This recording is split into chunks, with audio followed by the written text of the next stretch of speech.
Olá a todos do podcast Diálogos de Saúde Pública. Eu sou Hugo Mota, dentista sanitarista aqui da Escola de Saúde Pública do Rio Grande do Norte. Hoje a gente tem aqui como convidado o Ion Andrade, que é médico, sanitarista, epidemiologista e o editor da revista Diálogos em Saúde Pública. Ion, nosso colega já de bastante tempo, a gente trabalha junto, né?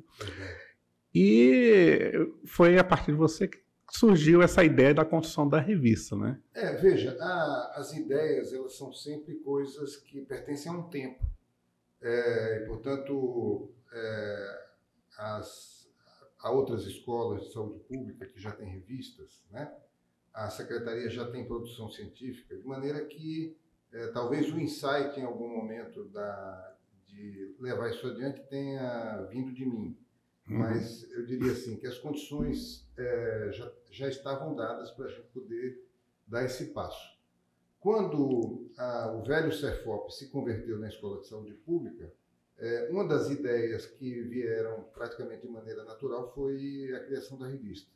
Nessa altura a gente já vinha trabalhando de alguma maneira em desenhar essa proposta. E aí isso se tornou mais concreto ainda. A gestão se interessou, da secretaria, a diretora da escola, a Cláudia, também se interessou, e aí a gente pôde dar seguimento a esse trabalho, que foi um trabalho a muitas mãos, né? Portanto, aquele primeiro desenho ainda teve uma participação muito grande de toda a equipe, por exemplo, de Jaciane, de Flávia, que fizeram várias revisões daquele texto, acrescentaram sugestões, de maneira que o trabalho de equipe foi muito maior do que a ideia inicial, né? Você estava dizendo que outras escolas já tinham as suas propostas de revista, já tinham as suas revistas há bem mais tempo. Mas teve algum projeto que você já estava acompanhando antes de revista, dessas outras escolas que influenciaram mais diretamente a construção da nossa revista? Na verdade, eu já participava do corpo editorial da revista do IFRN, da Locus, e da revista do Laís, de Inovação Tecnológica, de maneira que era alguma coisa com a qual eu tinha alguma familiaridade. Mas, na realidade, o que me motivou mais foi a perspectiva de que a Secretaria tem uma produção científica muito grande em todas as áreas, tanto desde a área clínica nos hospitais até as áreas de saúde pública, sempre participando em congressos anuais, etc. A produção dos cursos de especialização, mestrado e doutorado que a Secretaria, direto ou indiretamente, colabora para que os seus colaboradores possam participar. E toda essa produção ou estava indo para outras revistas, ou simplesmente elas se encerravam nos anais de congresso, o que é muito pouca visibilidade para o investimento que a Secretaria faz. Então, isso, de alguma maneira... Muita coisa se perdia, né? Muita coisa se perdia. Em questão da pesquisa. Exatamente. Portanto, muitas vezes as revistas, elas são criadas e depois têm dificuldade de se manter justamente pela falta de produção científica daquele grupo que elas imaginavam que teriam produção científica para abastecer os números. Ao passo que a Secretaria tem potencial para ter uma produção anual muito grande, como nós estamos constatando. Por outro lado também, Ion, no último congresso da Abraço, que a gente participou e tudo, teve uma mesa de discussão sobre as revistas de divulgação científica da área, e lá foi colocar também a dificuldade, por outro lado, dos autores poderem publicar nessas revistas de grande circulação, de quadros, né? Com certeza. E isso poderia abrir um espaço para que muitas vezes não se consegue o espaço nessas grandes revistas, e a própria secretaria abriria um espaço para a divulgação dessas pesquisas. Com certeza, até porque, diria assim, que as revistas, às vezes, elas são porta-vozes um pouco de feudos, né? Principalmente as revistas acadêmicas, portanto, algumas têm um nicho muito fechado em termos de quem publica, outras se tornaram comerciais, portanto, você só pode publicar se você Pagar, pagar. né? Inclusive, uma colega até relatou recentemente a publicação de uma revista de circulação nacional, pagou em torno de 15 mil Pois reais é, para poder fazer a não é publicação do barato, trabalho. exatamente. E revistas internacionais ainda mais caro, portanto, você precisa ter financiamentos de pesquisa bastante flexíveis para você poder pagar a publicação do artigo. Então, por exemplo, as universidades acabam tendo um privilégio muito grande em relação a isso, porque contam com os financiamentos de CAPES, CNPq, etc., que acabam financiando a publicação de muitos artigos. E portanto, também tem as revistas próprias das universidades, muitas vezes elas são revistas de departamentos, etc., portanto, nem todo mundo publica ali, e elas escoam, às vezes, produções grandes que alguns departamentos têm. Então, eu acho que o que a nossa revista pode agregar de inovação é que ela é uma revista aberta ao SUS, que não vai precisar estar limitada do ponto de vista da quantidade de artigos, porque é uma revista que se quis sempre uma revista virtual. Portanto, qualquer quantidade de artigos que venha, desde que a gente tenha a capacidade de fazer as revisões e tudo mais, poderá ser publicada, né? Então, acho que isso nos diferencia de uma maneira muito positiva, porque eu acho que as revistas crescem em qualidade, em avaliação, pelo volume de artigos, eu acho que isso não vai nos faltar. Você até colocou agora sobre a questão de ser uma revista virtual, né? Mas como foi assim, o processo de implantação da revista? E os problemas que a gente enfrentou para poder ter as revistas? Até porque eu acho que no início a ideia nem era ser virtual, seria uma publicação física mesmo, em relação às revistas mais tradicionais. Depois evoluiu para a questão de uma revista virtual, revista eletrônica. E, ao mesmo tempo, a gente estava enfrentando uma pandemia de Covid, né? Foi a época, justamente, que a gente viveu, pelo menos o projeto de geração da revista, apesar de a gente já publicar, já no final da epidemia, mas a geração da revista aconteceu durante o processo da pandemia de Covid-19. Como é que foi esse processo? Quais são os problemas que foi enfrentado? Bom, primeiro que... Na primeira pergunta que você fez, a gente se remeteu àqueles momentos iniciais, né? Mas, embora você seja o entrevistador, a sua participação foi muito importante no sentido de dar à revista esse desdobramento virtual, que é o que diria o ganho estratégico da revista, porque ela se abre para pesquisadores não só do Rio Grande do Norte, mas de todo o Brasil e do mundo. Então, esse foi um desdobramento muito importante e, portanto, a revista ela tem dois momentos, que é o momento em que a gente criou o regimento e colocou e oficializou a iniciativa, e o outro momento é esse momento da revista virtual, numa plataforma eletrônica, etc.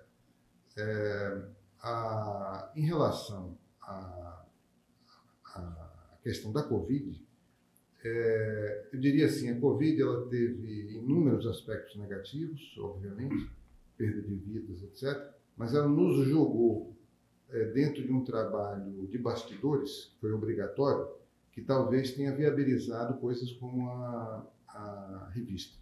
Porque a gente estava enclausurado, muitas vezes com o trabalho em casa, etc., de maneira que esse tipo de aprofundamento, porque o regimento que a gente escreveu não é um regimento tão simplificado, tem muitas páginas, tem muitos detalhes, diria que a gente, de alguma maneira, foi beneficiado com o tipo de trabalho que a gente teve que fazer durante a Covid. E, dito isso, acho que foi importante a revista, ela cumprir um papel de recuperar a memória da secretaria em relação à Covid, porque foi um esforço muito grande, a gente compartilhou momentos lá no Comitê Científico, quer dizer, um esforço hercúleo, e o primeiro número da revista recuperou um pouco desse itinerário que, sem ela, poderia ficar sem registro. Porque o primeiro número foi justamente voltado com o tema da Covid, né? Que é até uma coisa que eu ia conversar com você sobre isso. Que a ideia foi justamente apresentar todo o trabalho que a Secretaria fez nesse período da Covid e para a sociedade, né? Até como também uma resposta para a sociedade, para ter o conhecimento do que foi executado durante esse tempo. Com certeza. E aí a gente teve o lançamento.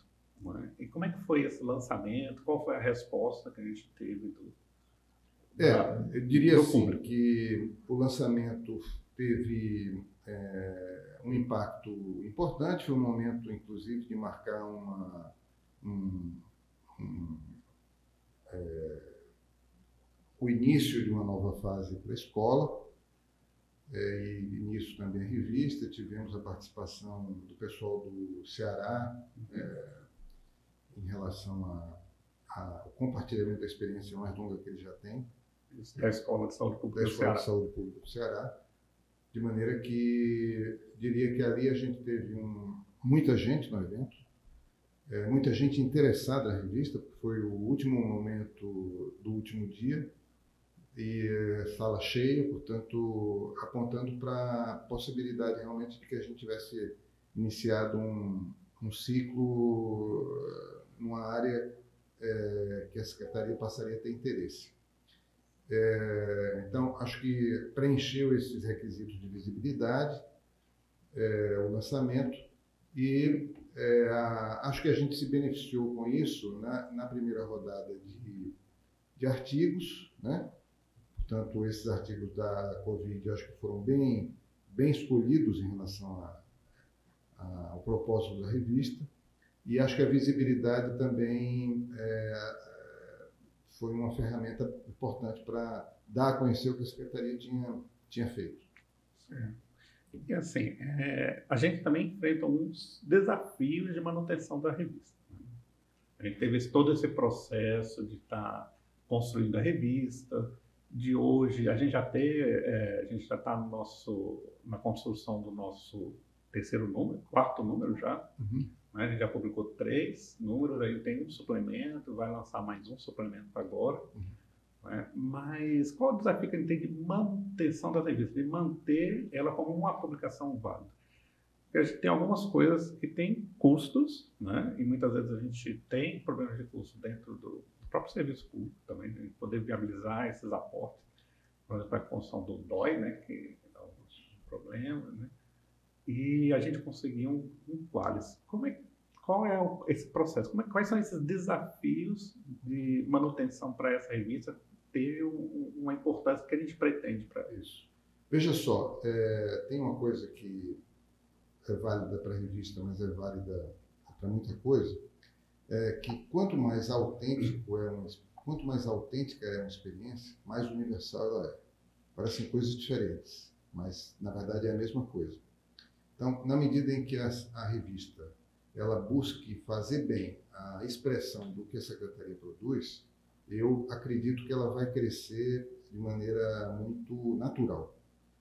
Claro que a gente vai ter que adubar essa planta, dar visibilidade, etc., resolver problemas de gestão. Portanto, quanto mais a revista se tornar importante, mais gente vai ter que trabalhar na revista.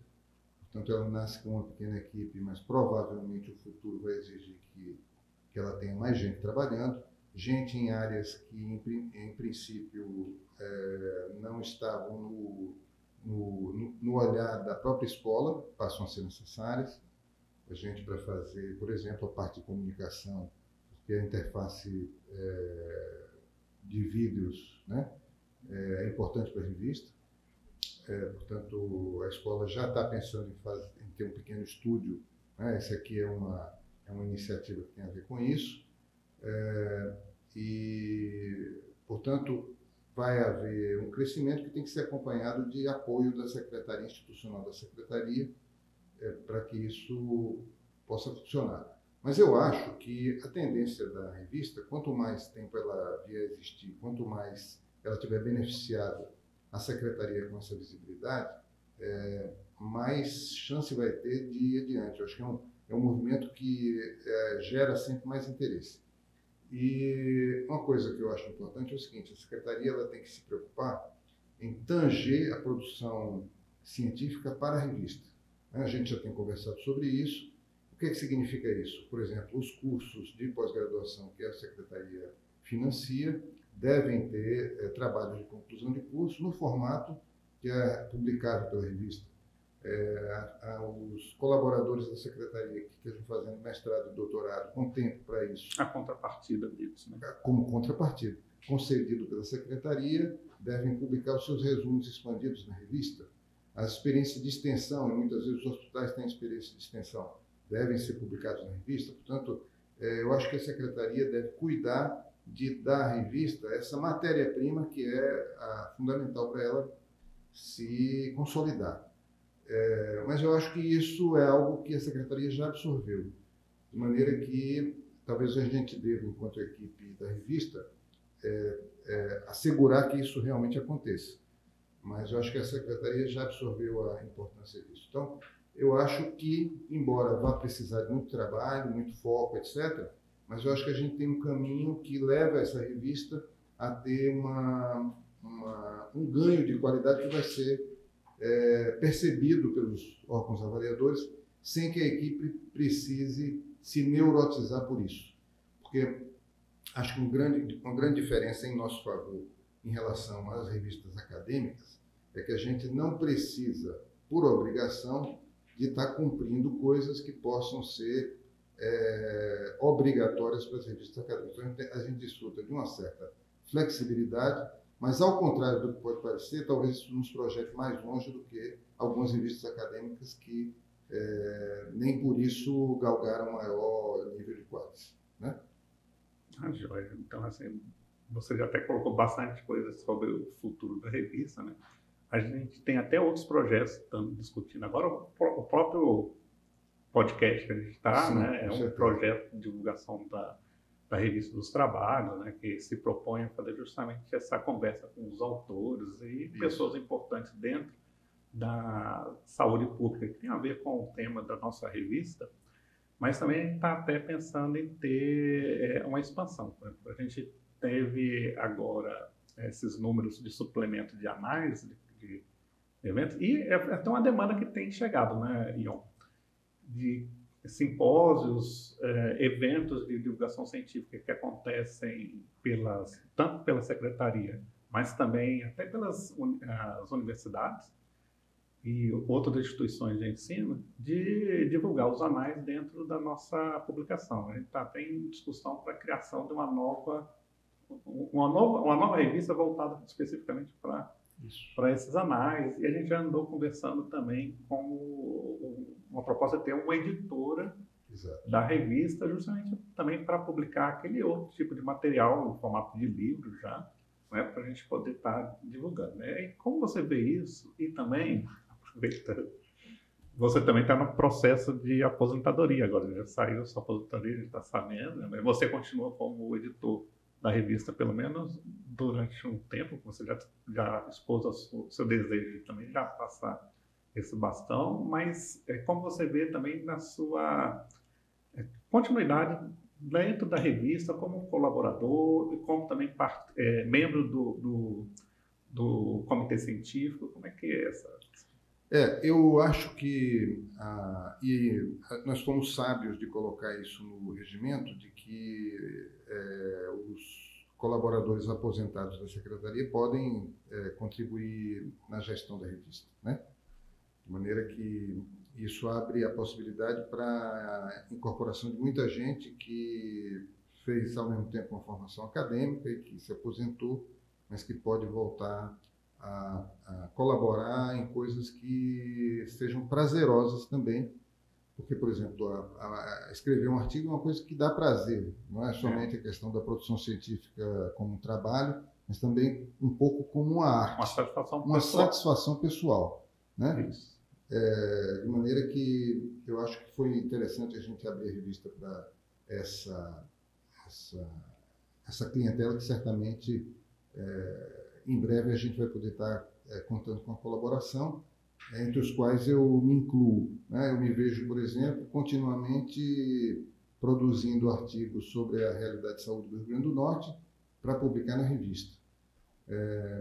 Então, acho que isso é uma coisa que eu enxergo como uma continuação normal da minha vida, até porque a epidemiologia, a saúde pública, toda essa preocupação com o SUS ultrapassa até essa questão da aposentadoria, porque se tornou uma espécie de de luta necessária, com a qual eu me identifico, portanto. Em relação à questão do crescimento da revista, eu acho que é muito importante. Muitas vezes, algumas revistas científicas têm evoluído para portais, porque elas desdobram em outras revistas que passam a ter vida própria, porque tem produção em grande quantidade, produção própria. Falar que a gente possa, no futuro, ter uma revista mais focada na clínica, por exemplo, absorver a produção dos hospitais, ou que a gente venha a ter, ou, por exemplo, essa questão da produção dos congressos, né? Que é importante também e que, pelo volume do que é produzido para os congressos, nem tudo poderia ser convertido em artigo. Aliás, as pessoas já produzem os resumos, portanto, a gente tem que ter uma produção que seja compatível com, um formato que seja compatível com essa produção. E acho que a ideia da editora é uma ideia muito interessante. Aliás, aproveito até para parabenizar você por essa ideia, porque é uma ideia sua. Nossa! Mas, e acho que ela ocupa um lugar que a Secretaria não tem, que é justamente o da produção de um material permanente para a formação dos profissionais de saúde, e que, portanto, tem papel, a gente tem competência técnica, a Secretaria tem competência técnica para isso, e a inexistência da editora certamente dificulta até a própria produção, as pessoas não se sentem estimuladas. Ao passo que, na medida em que a editora exista, pode haver encomenda da escola ou da secretaria de produção de material que vai, por sua vez, ser publicado na editora. Quer dizer, tudo acaba sendo, ao mesmo tempo, um resultado, mas um fator de estímulo para que aquele tipo de trabalho possa acontecer. É o que a gente está vendo na revista, né? A revista ela nasce para absorver uma produção científica que já existe, mas ela é, ao mesmo tempo, um fator de estímulo para que as pessoas possam escrever artigos para publicar na revista.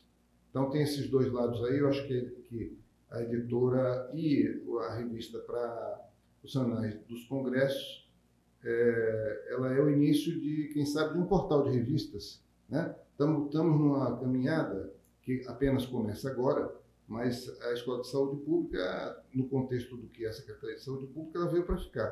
Portanto, é uma instituição de longo prazo. E isso provavelmente vai produzir outros desdobramentos nessa mesma linha. Joia. Ion, obrigado pela presença. Você tem alguma mensagem ainda para quem está? Olha, eu que agradeço. Essa entrevista está coincidindo praticamente dia por dia com a minha aposentadoria, de maneira que eu vejo nela um momento de reflexão sobre essa última contribuição que a gente construiu juntos, em equipe, né? Não deixa de ser um pouco simbólico isso, embora que, como eu disse, a aposentadoria não significa jogar a toalha, mas significa colaborar de uma outra forma com esse projeto, que eu acho que é muito importante. Obrigado a todos que estão nos assistindo e nos ouvindo, e até o próximo programa.